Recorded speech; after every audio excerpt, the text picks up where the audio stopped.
Bersyukur dan berterima kasih kepada Tuhan Yesus. Kalau kita ada sampai hari ini, semua karena kebaikan Tuhan, karena anugerahnya dalam hidup kita. Nah, oleh sebab itu, dengan apa kita mau balas kebaikan Tuhan? Selain pujian, penyembahan kita naikkan kepada Dia. Haleluya. Katakan kepada Tuhan, saat ini kami datang menghampiri akan hadirat-Mu, menyembah Engkau, memuji Tuhan. Haleluya. Bapakku datang menyembah-Mu di sini. Ku percaya Engkau ada bagiku. Haleluya. Bapakku datang menyembah-Mu. Bapakku datang menyembah-Mu di sini. Ku percaya Engkau Tuhan. Ku percaya. Haleluya.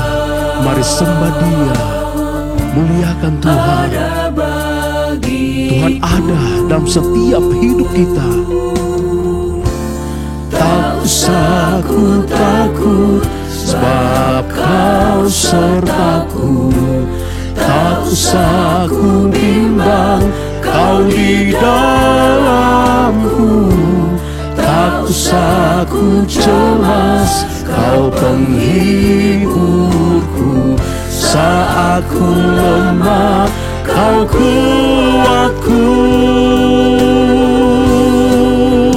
Ku nyanyi haleluya. Amin. Ku nyanyi Haleluya. Terpujilah Engkau Tuhan. Kami tinggikan nama Yesus. Kami muliakan nama Tuhan. Engkau hebat, Engkau ajaib, Engkau perkasa Tuhan. Haleluya. Di hidupku, mari datang kepada Tuhan, sembah Dia, muliakan Tuhan, tinggikan Dia. Haleluya. Bapakku datang menyembah-Mu di sini. Ku percaya Kau. Ku percaya. Terima kasih Tuhan Yesus, terima kasih Roh Kudus. Ada bagiku.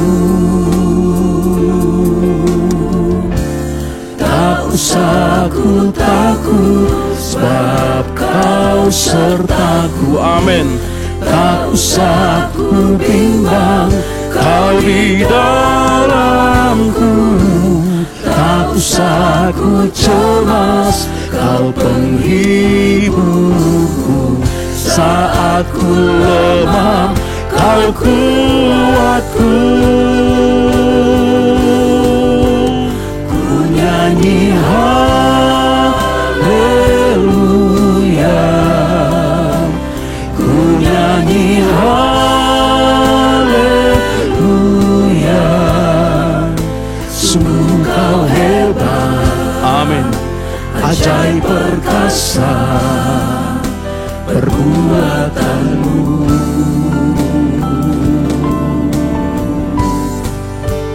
Ku nyanyi haleluya. Ku nyanyi haleluya. Sungguh Kau hebat, ajaib perkasa perbuatan-Mu.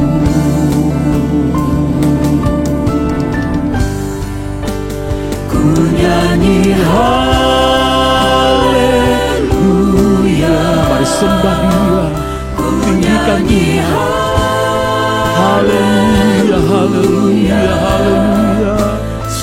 Engkau hebat Tuhan, Engkau ajaib, Engkau perkasa. Amin. Puji Tuhan. Haleluya. di hidupku.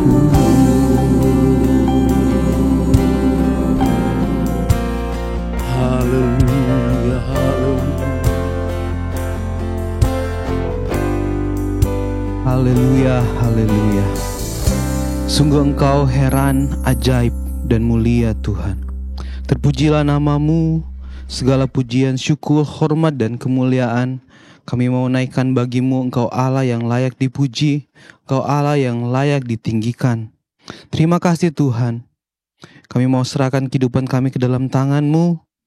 Kami serahkan Tuhan ibadah ini. Biarlah urapan daripada Allah Roh Kudus selalu menyertai kehidupan kami. Engkau tolong berkati setiap jemaat Tuhan yang mengikuti ibadah ini. Biarlah Allah Roh Kudus selalu memenuhi kehidupan mereka. Terima kasih banyak Bapa, terpujilah namamu Tuhan. Kami siap untuk memuji dan memuliakan namamu.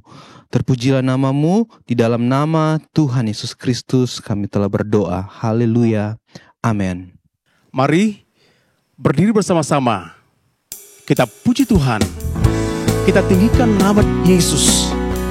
Kita agungkan Dia. Kita muliakan Tuhan. Haleluya. Sebab Dia layak terima pujian dari umatnya. Amin. Amin. Puji Tuhan. Karena Dia Allah. Haleluya. Dia tak pernah lalai. Dia jamin firman-Nya. Sebab Dia Allah, Raja segala raja. Kekuatanku, perisaiku, dan gunung batuku. Bersoraklah, puji sembah Dia. Yesusku, Raja mulia. Yesusku, Allah perkasa. Yesusku, Allah pemenang. Yesus Raja. Haleluya. Puji Tuhan. Haleluya. Amin. Karena Dia Allah, Dia tak pernah lalai. Dia jamin firman-Nya. Sebab Dia Allah, Raja segala raja. Kekuatanku, perisaiku, dan gunung batuku. Bersoraklah, puji sembah Dia. Amin. Puji Tuhan. Yesusku, Haleluya. Raja mulia. Haleluya. Allah perkasa. Yesusku, Haleluya. Allah pemenang. Yesus Raja. Allah mana seperti Allahku? Tidak ada. Haleluya. Allah mana seperti Allahku.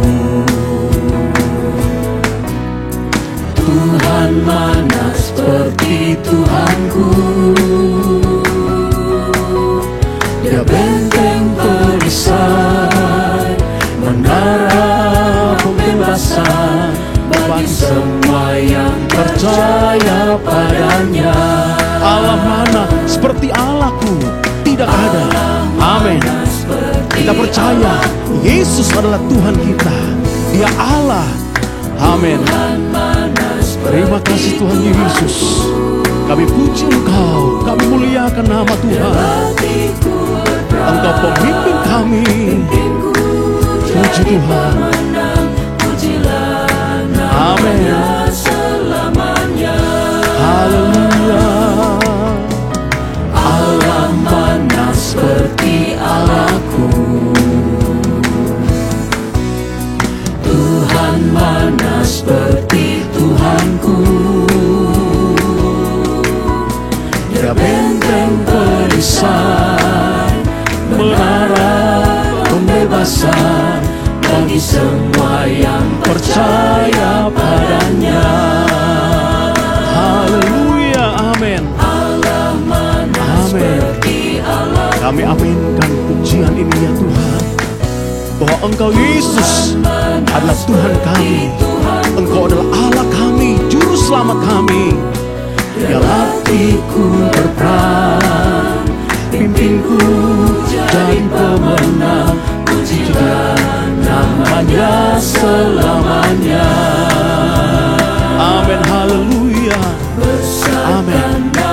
kita besarkan nama Tuhan. Kita puji Dia, kita tinggikan Dia. Haleluya. Terima kasih Tuhan Yesus. Aku tak dapat balas besar kasih-Nya. Oh, besarkanlah nama-Nya. Tuhan yang ajaib, Amin. Tuhan yang kuasa, Tuhan yang menolong hidupku. Tuhan yang ajaib, Tuhan yang kuasa, jiwaku ditebus oleh-Nya. Amin. Puji Tuhan. Besarkan nama Tuhan, pujilah Dia. Kemurahan-Nya besar, tiada terbilang. Aku tak dapat balas besar kasih-Nya. Oh, besarkanlah nama-Nya. Amin. Puji Tuhan. Tuhan yang ajaib, Tuhan yang kuasa. Amin. Tuhan yang kuasa, Puji Tuhan. Tuhan yang menolong hidupku. Tuhan yang ajaib, Tuhan yang kuasa, jiwaku ditebus oleh-Nya. Tuhan yang ajaib. Amin. Tuhan yang ajaib, Tuhan yang kuasa, Tuhan yang menolong hidupku. Tuhan yang ajaib, Tuhan yang kuasa, jiwaku ditebus oleh-Nya. Jiwaku ditebus oleh-Nya. Jiwaku ditebus oleh-Nya. Haleluya. Terpujilah nama Tuhan. Haleluya. Puji Tuhan. Kita percaya hidup kita ada dalam tangan Tuhan. Kita percaya hidup orang-orang yang beriman kepada Tuhan ada dalam rencana Tuhan. Mari datang kepada Yesus. Serahkanlah hidupmu dalam tangan Tuhan. Ku di tangan-Mu, ku di hati-Mu, di pikiran-Mu, di rencana-Mu. Tak pernah ku sendiri. Ku di tangan-Mu, Ku di tangan-Mu, ku di hati-Mu, di pikiran-Mu, di rencana-Mu. Tak pernah ditinggalkan. ku di tangan-Mu, ku di hati-Mu ya Tuhan. Ku di tangan-Mu, ku di hati-Mu, di pikiran-Mu, di rencana-Mu. Tak pernah ku sendiri. Ku di tangan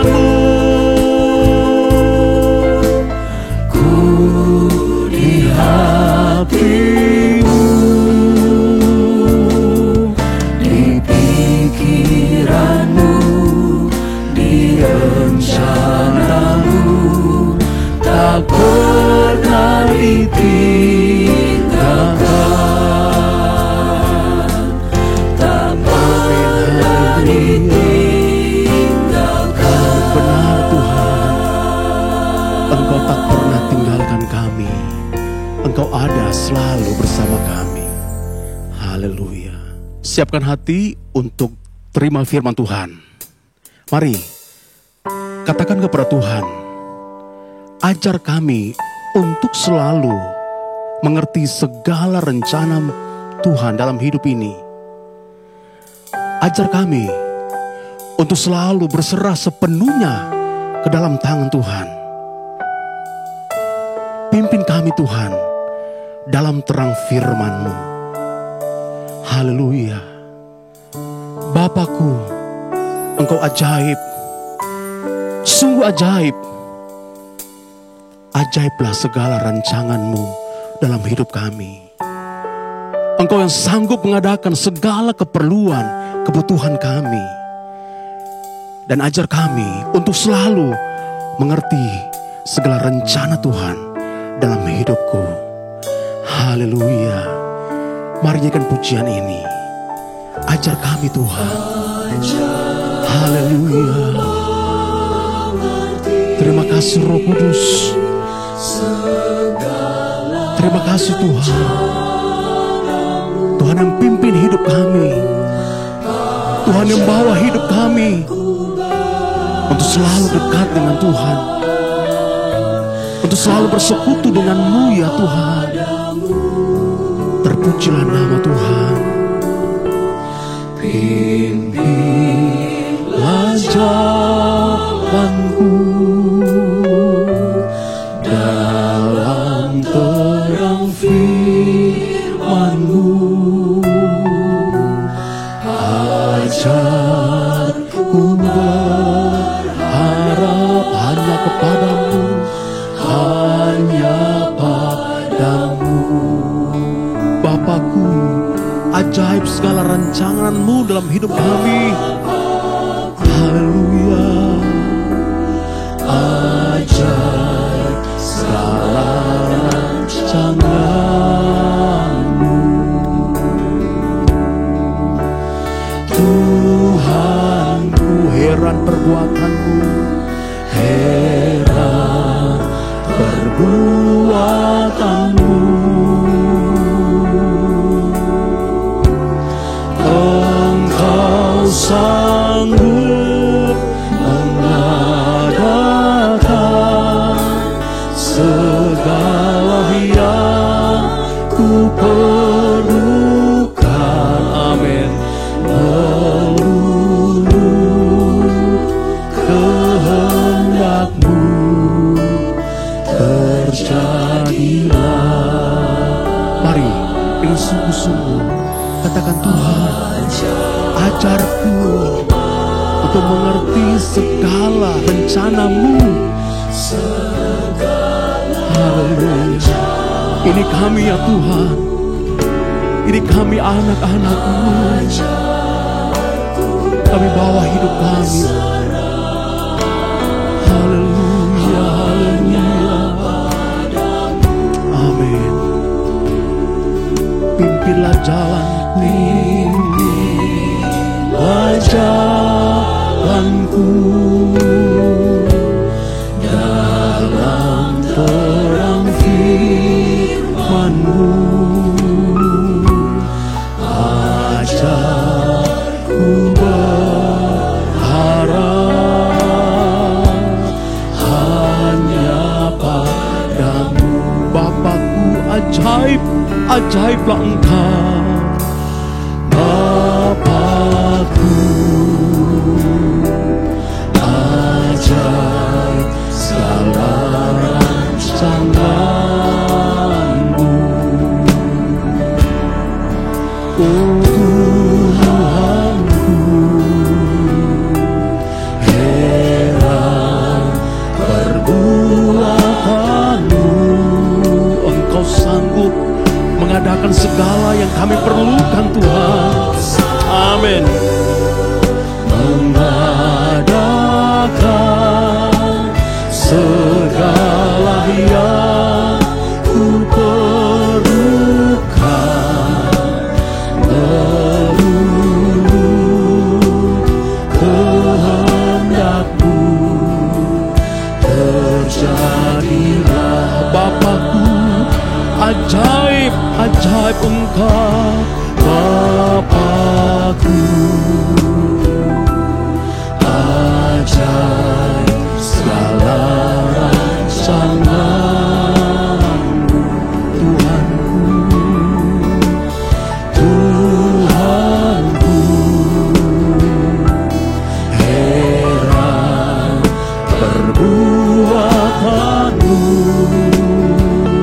ya Tuhan. Engkau sanggup mengadakan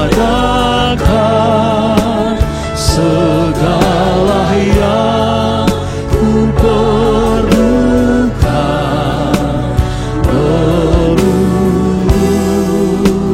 kehendak-Mu terjadilah, menurut kehendak-Mu terjadilah.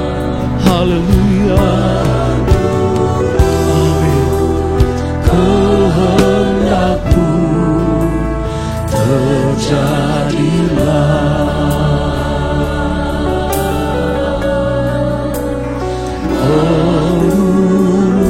Menurut kehendak-Mu terjadilah.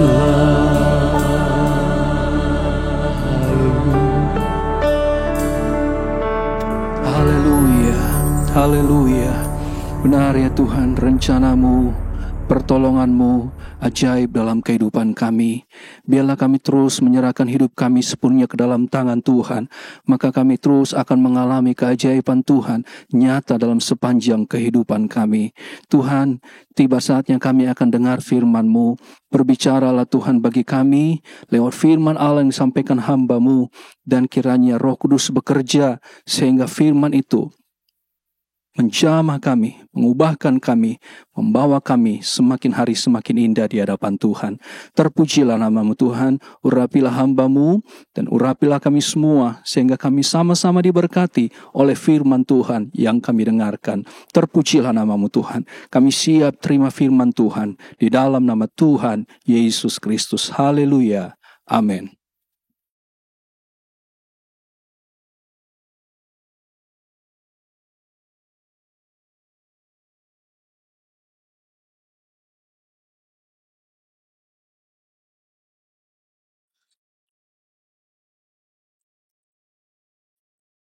Puji Tuhan, Bapak Ibu, Saudara-saudari, dimanapun berada, kita sudah memuji dan menyembah Tuhan, dan saat ini adalah waktu di mana kita akan mendengarkan pemberitaan firman Tuhan. Tuhan menolong kita supaya apa yang disampaikan firman itu boleh tertanam di dalam hati kita. Baik, Bapak Ibu dan saudara-saudari sekalian, tema yang diberikan untuk hari ini adalah pikiran Allah yang bertentangan dengan pikiran manusia. Diambil dari ayat pokok kita diambil dari Matius, Injil Matius pasal yang ke-16. Injil Matius pasal yang ke-16 ayat 21 sampai dengan ayat 23. Gini bunyi firman Tuhan.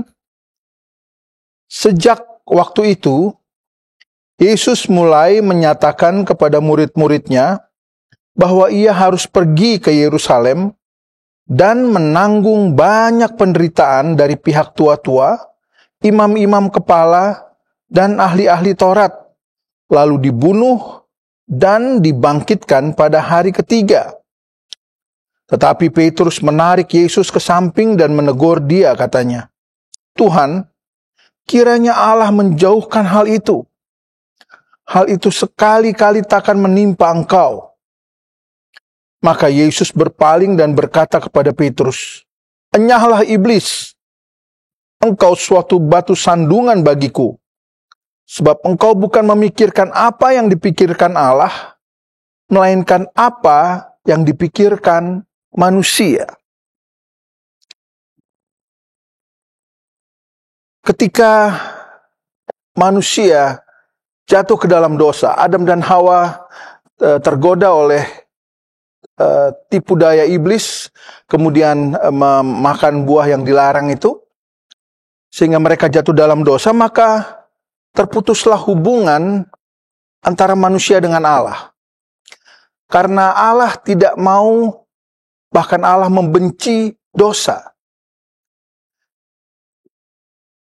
Sehingga manusia tidak mempunyai kemampuan untuk menyelamatkan dirinya.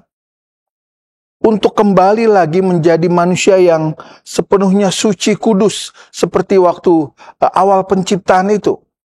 Manusia tidak bisa kembali kepada keadaan itu karena dosa sudah menguasai manusia. Tetapi Allah yang membenci dosa, sekalipun ia membenci dosa, Allah tetap mencintai manusia. Allah tetap mengasihi manusia. Dan karena itu kemudian Allah mengambil inisiatif untuk kembali dapat menyelamatkan manusia. Dan untuk menyelamatkan manusia, jalan yang Allah ambil ini memang bukan suatu jalan yang mudah, bukan satu jalan yang bisa dimengerti oleh manusia pada umumnya. Ini adalah rancangannya Allah. Ini adalah rencana Allah untuk keselamatan manusia. Dan apa yang menjadi rencana Allah adalah pengorbanan Yesus yang merupakan putra Allah itu dijadikan korban, mati di salib untuk pengampunan dosa seluruh umat manusia yang ada di dalam dunia ini.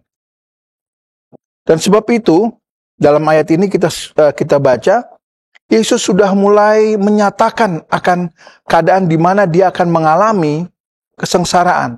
Dia akan mengalami penderitaan. Bahkan kemudian dia akan dibunuh.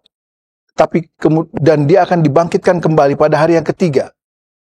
Itu merupakan satu konsep pemikiran Allah. Satu rencana yang Allah sudah rancang sejak jauh-jauh hari sebelumnya. Dan inilah yang tidak dimengerti oleh manusia. Tidak dimengerti, jalan pikiran Allah ini yang tidak dimengerti oleh manusia. Mendengar penyampaian yang disampaikan oleh Yesus itu, Petrus dengan pikiran manusia mencoba mencegah tindakan ini. Mencoba mencegah supaya Yesus tidak mati disalib.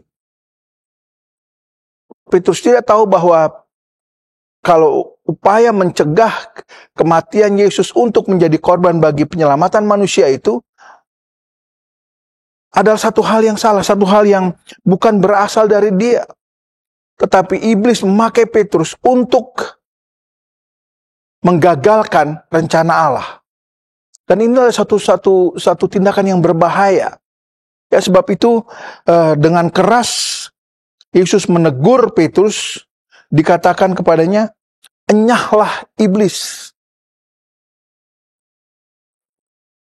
Pikiran Allah dalam ayat ini kita lihat merupakan satu hal di mana Yesus harus menanggung penderitaan, menanggung kesengsaraan, bahkan sampai dibunuh. Tapi kemudian dia bangkit kembali untuk menyelamatkan manusia. Sementara pikiran manusia melalui Petrus ini kecenderungannya adalah untuk mementingkan diri sendiri. Dia berusaha untuk tidak kehilangan Yesus sebagai guru, Yesus sebagai pemimpin. Tetapi kita tahu ini adalah pikiran yang dipengaruhi oleh iblis. Iblis yang sedang bergerak melalui Petrus untuk menggagalkan rencana penyelamatan Allah ini. Kalau kita mundur sedikit ke ayat yang ke-16, maka di situ kita lihat satu kisah di mana Yesus bertanya kepada murid-muridnya, "Menurut kamu, siapakah aku ini?" Di ayat 16 dengan lantang kemudian Petrus mengakui dan berbicara mengatakan bahwa engkau adalah Mesias, anak Allah yang hidup. satu pengakuan yang luar biasa. Dan dikatakan di situ bahwa pengakuan itu sebenarnya berasal dari Bapa di sorga, ya, bukan berasal dari manusia. Apa yang disampaikan oleh Petrus, kata-kata Petrus itu sebenarnya merupakan pengilhaman dari Bapa di sorga. Kita melihat kemudian di ayat ke-22, di mana Petrus berusaha untuk menggagalkan rencana penyelamatan ini. Sehingga dia katakan, Tuhan, kiranya Allah menjauhkan hal itu. Hal ini tidak sekali-kali takkan menimpa engkau. Sehingga dari dua ayat ini, dua peristiwa yang berdekatan sebenarnya sifatnya ini, dari mulut seorang yang sama, dari mulut seorang Petrus, bisa muncul dua jenis pengakuan. Satu, mengakui bahwa Yesus itu adalah Mesias. Kemudian satu lagi, upaya untuk menggagalkan rencana penyelamatan. Kenapa hal ini berbeda? Karena sumber yang mempengaruhi Petrus itu berbeda. Dalam ayat 16, ketika Petrus menyatakan bahwa Yesus adalah Mesias, anak Allah yang hidup, sumbernya adalah dari Bapa. Sementara di ayat 22, ketika Petrus berusaha mencegah Yesus untuk tidak mati, sumbernya adalah dari iblis. Jadi kita bisa melihat bahwa manusia begitu rapuh. Manusia begitu gampang dipengaruhi oleh kuasa-kuasa jahat. Ada saatnya manusia dekat dengan Tuhan, dan Tuhan bisa berbicara kepada manusia, bahkan melalui manusia menyampaikan kabar baik kepada orang lain. Tapi pada diri manusia yang sama, ketika mereka lemah, ketika mereka lengah, iblis menggunakan mereka untuk menggagalkan rencana Allah. Pikiran Yesus sebagai anak Allah, karena dia dikuasai oleh Allah, dia datang dari tempat yang maha kudus, sehingga seringkali pikiran-pikiran atau perkataan yang disampaikan Yesus ini tidak dimengerti oleh orang-orang banyak, termasuk oleh murid-murid. Sehingga ada satu peristiwa ketika kemudian Yesus memang sedang mulai menceritakan mengenai rencana kematiannya, ya, bahwa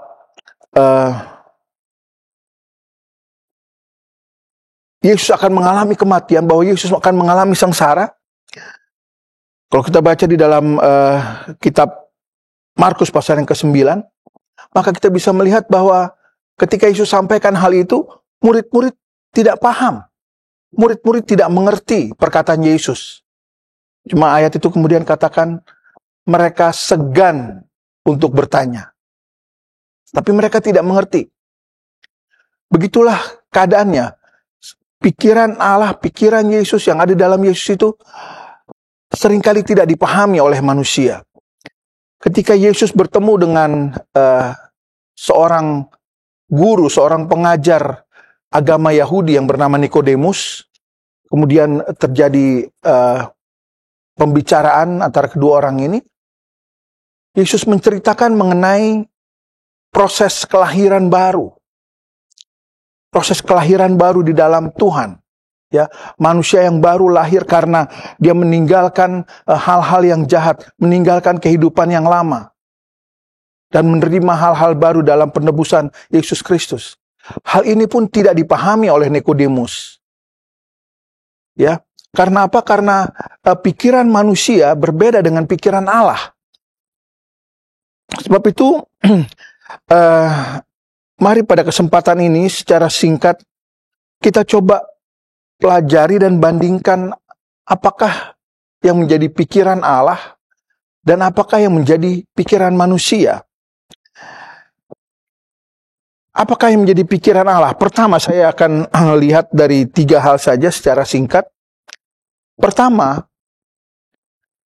pikiran Allah itu tertuang atau diwujudkan dalam bentuk perintah dan firman.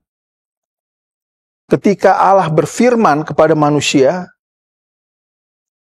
perintah itu atau firman itu merupakan hasil pemikiran Allah. Saudara, kalau kita mempunyai pikiran di dalam kepala kita, di dalam otak kita, kemudian pikiran itu hanya tersimpan bagi kita sendiri, kita tidak pernah tuliskan, kita tidak pernah sampaikan kepada orang lain, maka pikiran itu hanya menjadi milik kita sendiri. Kita tidak pernah tahu, orang lain tidak pernah tahu apa yang ada di dalam benak kita, apa yang ada di dalam pikiran kita.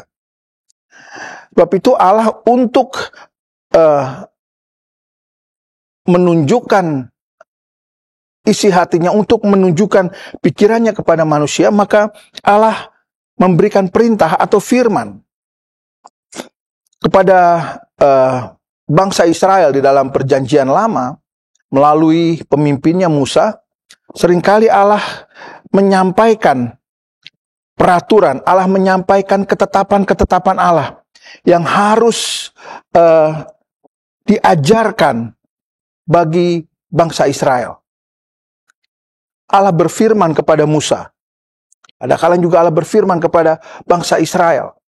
Dan firman Allah itu, perintah Allah itu, itulah menjadi hukum. Itulah yang merupakan wujud dari pemikiran Allah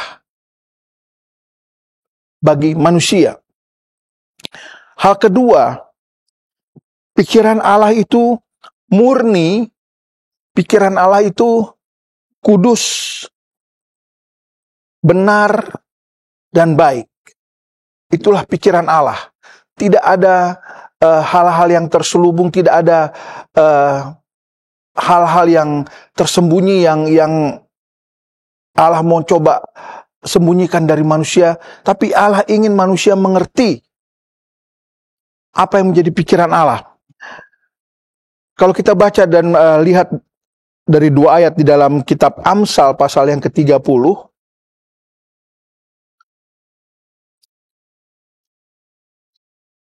Kitab Amsal pasal yang ke-30.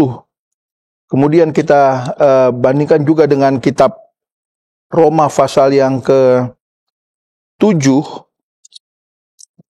Maka saudara, kita akan melihat apakah pikiran Allah itu. Di dalam Amsal pasal 30 ayat yang ke-5 katakan, semua firman Allah adalah murni. Ia adalah perisai bagi orang-orang yang berlindung padanya. Jadi jelas di sini, firman Allah itu murni. Firman Allah itu berasal dari pikiran Allah, dan pikiran Allah itu murni, baik, benar, kudus. Kita lihat di dalam Roma pasal yang ke-7 ayat yang ke-12. Jadi hukum Taurat adalah kudus, dan perintah itu juga adalah kudus, benar, dan baik. Jadi kita dapat mengetahui pikiran Allah yang tertuang dalam bentuk perintah, dalam bentuk firman, dalam bentuk hukum. Hukum Allah itu murni, kudus, benar, dan baik. Hal yang ketiga, apakah pikiran Allah itu? Pikiran Allah jauh melebihi pemahaman manusia. Kita sudah lihat tadi bagaimana dalam penyampaian ajaran-ajarannya ketika Yesus mengajar orang banyak, termasuk mengajar murid-muridnya. Ada saatnya murid-murid tidak mengerti perkataan Yesus. Dan pikiran Allah memang jauh melebihi pemahaman manusia. Ada 2 sebab mengapa pikiran Allah jauh melebihi pemahaman manusia. Pertama, karena kebesaran Allah sendiri. Allah kita adalah Allah yang besar, Allah yang berkuasa. Sehingga di dalam Yesaya pasal 55 ayat yang sudah sangat dikenal, ayat 8 dan 9 dikatakan, rancanganku, rancangan Allah, bukan rancanganmu, bukan rancangan manusia. Ya. Jalanku, bukan jalanmu. Jalan-jalan Allah tidak dipahami oleh manusia. Rancangan Allah tidak dipahami oleh manusia. Ketika Allah membawa bangsa Israel keluar dari Mesir, harus berputar selama 40 tahun di padang gurun. Itu adalah satu rencana Allah, rancangan Allah yang tidak dimengerti oleh manusia. Itu karena kebesaran Allah, karena kekuasaan Allah, sehingga manusia tidak memahami hal itu. Hal kedua, kenapa pikiran Allah jauh melebihi pemahaman manusia, selain karena kebesaran Allah itu sendiri, adalah karena rendahnya manusia. Posisi manusia yang berbeda dengan posisi Allah. Kita buka bersama-sama di dalam kitab Pengkhotbah. Kitab Pengkhotbah, pasal yang ke-5,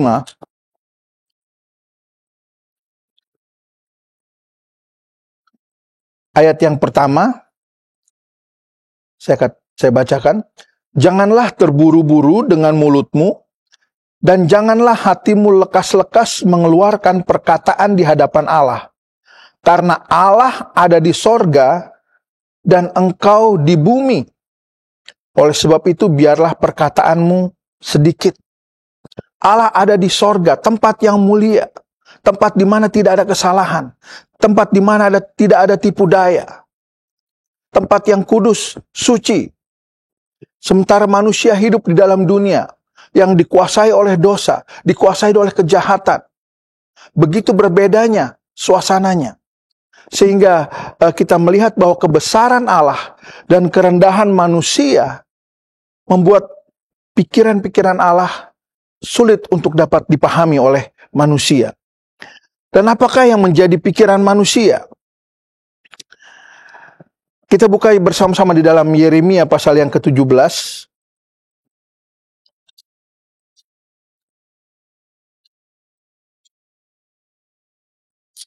Ayat yang ke-9. Yeremia 17 ayat 9. Betapa liciknya hati, lebih licik daripada segala sesuatu. Hatinya sudah membatu, siapakah yang dapat mengetahuinya? Keadaan manusia, pikiran manusia yang dikuasai oleh dosa, licik. Pikiran manusia yang hidup di dalam dosa. Yang ada hanyalah keinginan-keinginan daging, memuaskan keinginan daging. Sebab itu berbeda dengan pikiran Allah. Ya, di dalam Roma dengan jelas pasal ke-8 dikatakan, kita sebagai manusia yang hidup dalam daging, kita tidak berkenan kepada Allah. Pemikiran-pemikiran manusia yang dikuasai oleh dosa, pemikiran-pemikiran manusia yang dikuasai oleh keinginan-keinginan, memuaskan keinginan daging ini, tidak berkenan kepada Allah, karena Allah kudus, Allah tidak mau bersentuhan dengan dosa. Hal yang kedua, apakah yang menjadi pikiran manusia? Pikiran manusia dikatakan situ sia-sia dan bodoh. Ya, kenapa manusia dikatakan pikirannya sia-sia dan bodoh? Kalau saudara baca di dalam Roma pasal yang ke-1 ayat 21 sampai 23, kita bisa memahami bahwa begitu gelapnya pemikiran manusia, sehingga mereka mau menggantikan Allah yang berkuasa, Allah yang mulia, Allah yang layak disembah itu dengan Allah-Allah lain buatan manusia. Allah-Allah yang ingin disembah oleh manusia. Tetapi bukan Allah, karena mereka menjadikan manusia sebagai Allah. Bahkan manusia menjadikan binatang sebagai Allah mereka. Dan kalau kita hidup di dalam zaman sekarang ini, dengan kesibukan yang luar biasa, dengan begitu banyaknya fasilitas yang tersedia, maka saudara-saudara, tanpa kita sadari, kita sedang mengidolakan, atau kita bahkan mulai mementingkan hal-hal lain lebih tinggi daripada mementingkan Allah. Kita akan mementingkan harta kita, mementingkan karier kita. Kita mementingkan bahkan keluarga kita. Dan Allah tidak menghendaki hal seperti ini. Allah tidak mau ada sesuatu pun di luar Allah yang lebih tinggi dari Allah. Pemikiran manusia Mereka tidak lagi mau meninggikan Allah yang kudus, tapi mereka menjadikan manusia, menjadikan binatang, menjadikan karirnya, menjadikan kekayaannya sebagai Allah, menggantikan Allah mereka. Yang mereka puja-puji, yang mereka utamakan lebih dalam kehidupan mereka. Itulah pemikiran manusia. Hal ketiga yang menjadi pemikiran manusia dikatakan di dalam Matius pasal 15 ayat yang ke-19. Apa yang menjadi pikiran manusia di situ? Karena dari hati timbul segala pikiran jahat, pembunuhan, perzinahan, percabulan, pencurian, sumpah palsu, dan hujat. Itu yang ada dalam pikiran manusia. Pikiran yang timbul dari hati manusia. Hati yang jahat, hati yang gelap, hati yang dikuasai oleh dosa, kemudian menimbulkan pikiran-pikiran jahat manusia. Dari pikiran-pikiran jahat itu timbullah perbuatan-perbuatan jahat yang dilakukan oleh manusia. Kita melihat perbedaannya antara pikiran Allah dengan pikiran manusia. Tapi saya katakan di awal, Allah membenci dosa, tetapi Allah mencintai manusia. Dan sebab itu Allah juga ingin merubah manusia dari suasana kejahatan, pikiran-pikiran jahat, hati yang gelap itu. Dan Allah sanggup merubah pikiran manusia. Yohanes pasal yang ke-16 ayat ke-8. Kita baca saja Yohanes pasal yang ke-16 ayat yang ke-8. Dikatakan, dan kalau ia datang, Yesus datang, ia akan menginsafkan dunia akan dosa, kebenaran, dan penghakiman. Ia akan menginsafkan dunia akan dosa. Sehingga pikiran-pikiran dunia yang ada di dalam manusia, kejahatan, kegelapan yang ada di dalam hati manusia, dalam pikiran manusia, yang selalu dilakukan manusia, itu yang Yesus ingin insafkan melalui kedatangan Yesus ini. Sebab itu dikatakan Allah sanggup mengubah pikiran manusia. Yesus juga sanggup dengan keadaan Yesus untuk membalikkan hati kita, hati manusia, daripada berhala-berhala yang disembah oleh manusia. Kemudian membawa manusia untuk menyembah Allah yang benar. Allah sanggup melakukan hal itu. Karena Allah adalah pencipta manusia. Kalau manusia mau menerima Yesus sebagai juru selamat, mau menerima terang Yesus itu masuk ke dalam hatinya, maka saya percaya pikiran manusia juga akan berubah. Sehingga mereka akan meninggalkan pemikiran yang jahat, meninggalkan hatinya yang dikuasai oleh kegelapan, dan menerima terang Allah. Karena di dalam 2 Korintus pasal yang keempat, 2 Korintus pasal yang keempat, ayat yang ke-6 mengatakan, sebab Allah yang telah berfirman, dari dalam gelap akan terbit terang. Ia juga yang membuat terangnya bercahaya di dalam hati kita, supaya kita beroleh terang dari pengetahuan tentang kemuliaan Allah yang nampak pada wajah Kristus. Ya, Ia yang membuat terang bercahaya dalam hati kita. Hati yang dipenuhi dengan kegelapan. Dan karena hati kita penuh dengan kegelapan, maka pikiran kita menjadi pikiran yang gelap, pikiran yang jahat. Dan dari pikiran yang jahat melakukan perbuatan-perbuatan yang jahat. Allah dapat merubah, Allah dapat mengubahnya. Kalau kita mau menerima terang Allah itu di dalam hati kita. Karena itu saudara-saudara, biarlah kita luaskan Allah bekerja di dalam kita, supaya Allah membaharui pikiran kita, supaya Allah membaharui hati kita, dan kita hidup sesuai dengan rencana Tuhan.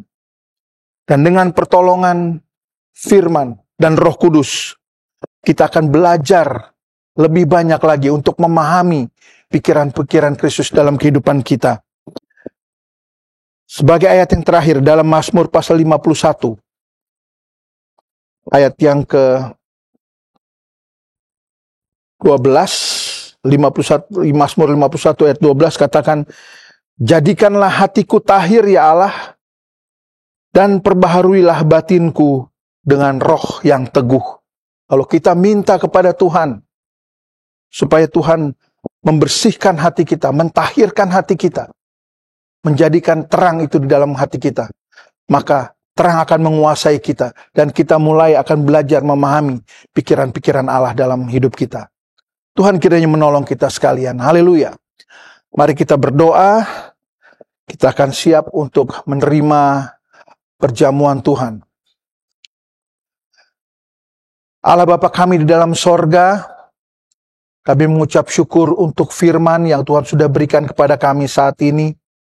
Tuhan tolong kami, karena kami sebagai manusia penuh dengan keterbatasan, bahkan penuh dengan kekurangan. Kami seringkali tidak paham akan jalan-jalan Tuhan, akan rencana Tuhan.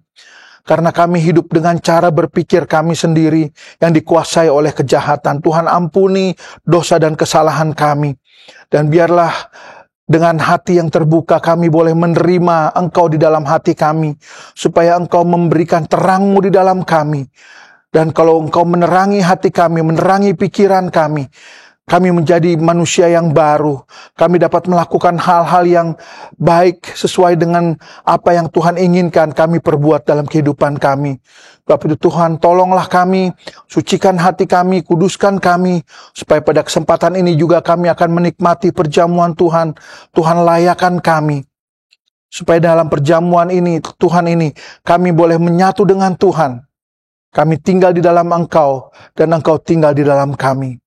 Terima kasih Tuhan Yesus, kami terima firman-Mu dan kami siap menerima perjamuan Tuhan dengan ucapan syukur di dalam nama Tuhan Yesus Kristus yang adalah Tuhan dan Juru Selamat kami. Haleluya. Amin.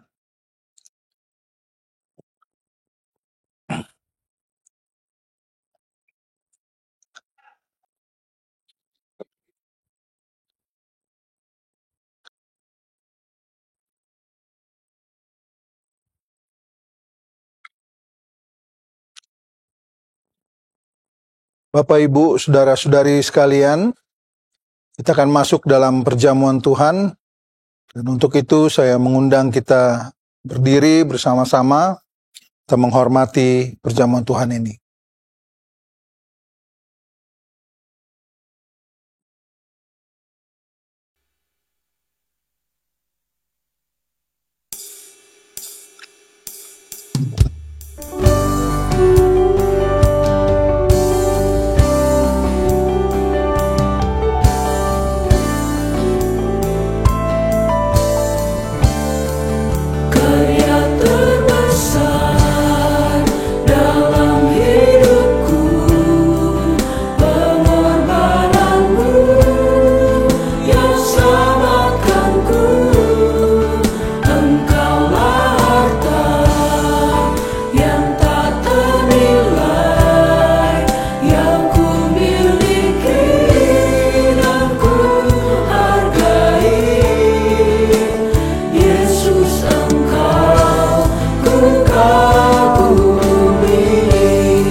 Dalam hidupku, pengorbananmu yang selamatkanku.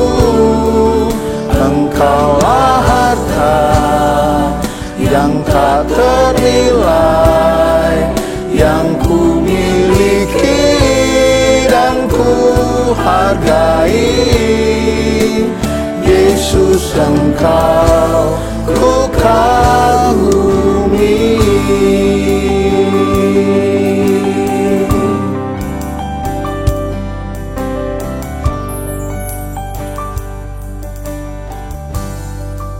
Kita angkat roti pada tangan kanan kita. Firman Tuhan berkata, sebab apa yang telah kuteruskan kepadamu, telah aku terima dari Tuhan, yaitu bahwa Tuhan Yesus pada malam waktu ia diserahkan, mengambil roti, dan sesudah itu ia mengucap syukur atasnya. Ia memecah-mecahkannya dan berkata, inilah tubuhku yang diserahkan bagi kamu. Perbuatlah ini menjadi peringatan akan aku. Mari kita makan bersama-sama di dalam nama Tuhan Yesus Kristus. Haleluya.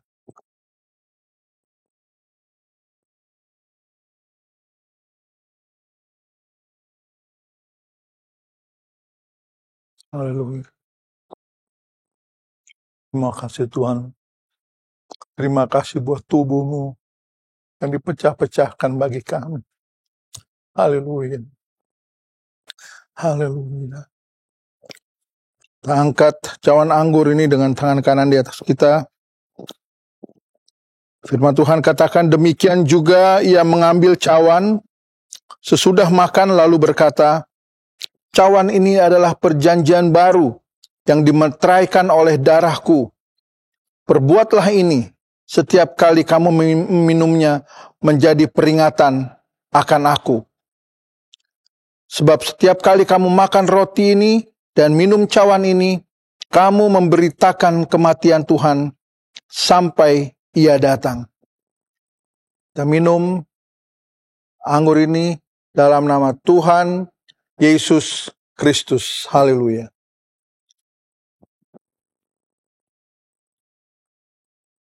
Haleluya. Haleluya. Haleluya. Haleluya. Haleluya. Haleluya. Terima kasih Tuhan. Terima kasih untuk darah yang Tuhan sudah curahkan untuk keselamatan kami. Terima kasih untuk karya besar yang Tuhan kerjakan bagi kami. Haleluya, haleluya. Kami bersyukur untuk kasih Tuhan. Haleluya. Terima kasih Tuhan. Haleluya.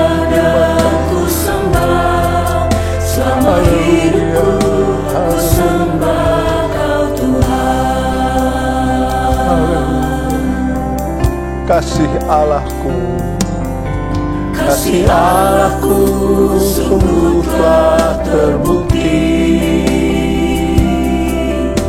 ketika Dia menyerahkan anaknya. Kasih Allah mau berkorban bagi kau dan aku. Tak ada kasih seperti kasih-Mu. Bersyukur, bersyukur, bersyukurlah, bersyukur karena kasih setia-Mu. Ku sembah, ku sembah, ku sembah dan ku sembah. Selama hidupku ku sembah Kau Tuhan. Bersyukur, bersyukur, bersyukurlah, bersyukur karena kasih setia-Mu. Ku sembah, ku sembah, ku sembah dan ku sembah. Selama hidupku ku sembah Kau Tuhan. Ku sembah, ku sembah, ku sembah Kau Tuhan. Kami sembah. Haleluya, haleluya, haleluya. Merenungkan apa yang Tuhan sudah buat dalam kehidupan kami. Kasih Tuhan yang besar yang Tuhan sudah lakukan dalam kehidupan kami dengan menyelamatkan kami. Engkau mati bagi kami Tuhan, ganti atas dosa-dosa kami yang harusnya binasa. Terima kasih Tuhan, karena kasih Tuhan berlaku dalam kehidupan kami. Dan kalau kami menerima kasih-Mu, kami menerima keselamatan yang Tuhan sudah kerjakan bagi kami. Kami menghargai apa yang Tuhan sudah lakukan bagi kami. Kami percaya terang Tuhan tinggal di dalam kami. Tidak ada lagi kegelapan, tidak ada lagi pikiran-pikiran jahat dan perbuatan jahat yang akan kami lakukan. Karena kami tinggal di dalam Engkau dan Engkau tinggal di dalam kami.